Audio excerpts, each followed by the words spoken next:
3 strikes and more. A man steals several videotapes from the friendly neighborhood Kmart and gets arrested. When sentenced for these petty thefts, he's cast into prison for life. Another man steals several golf clubs, and he too gets arrested for theft. When sentenced, he too is sent to prison for life.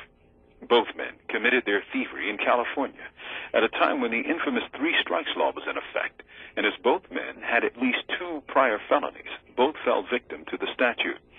Both men had the added misfortune of appealing before the present Supreme Court, which promptly upheld the constitutionality of California's law, meaning the 2 men, Gary Ewing, the golf club guy, and Leandro Andrade, the videotapes guy, will have to serve at least 25 years to life. Andrade, sentenced consecutively on 2 counts, 1 count each for each videotape, was sentenced to 50 years to life in California gulags.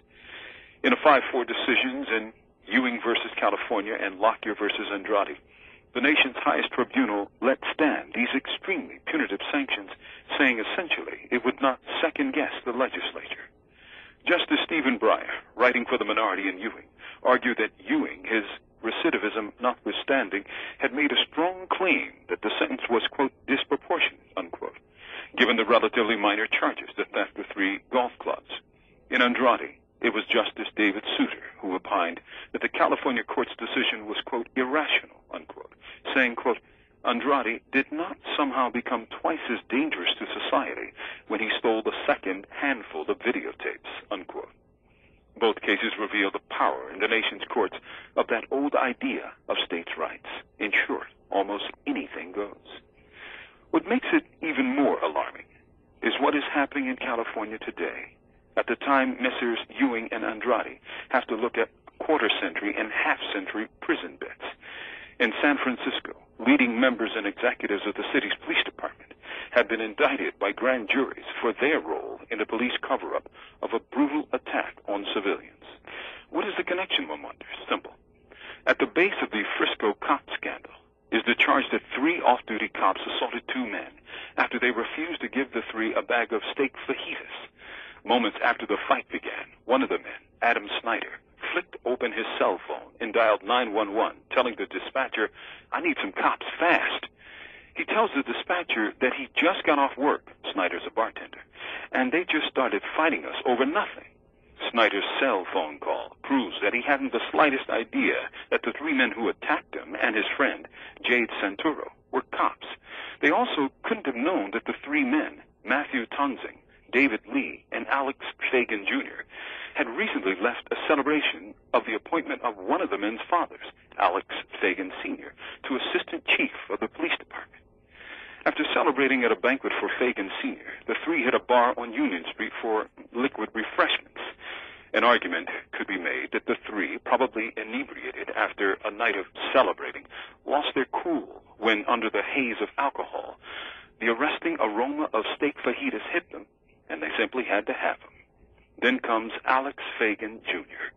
According to a series of reports in the San Francisco Chronicle, Jr. has had at least 16 violent encounters with people in 13 months and has sent 6 of them to the hospital. He reportedly body-slammed a 5'4", 124-pound woman, Moniece Brown, after she kicked a cop car that almost ran over her feet. 2 days before his body slam of a handcuffed woman, Fagan reportedly hog-tied a man accused of punching a woman.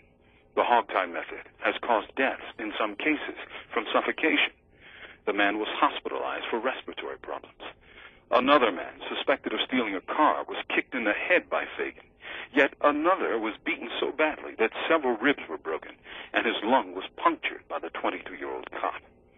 What distinguishes these cases is that Fagan did most of his wilding in the predominantly black Bayview area, and except for an occasional anger management class, the department ignored it. The fajita caper took place on Union Street, an upscale part of town.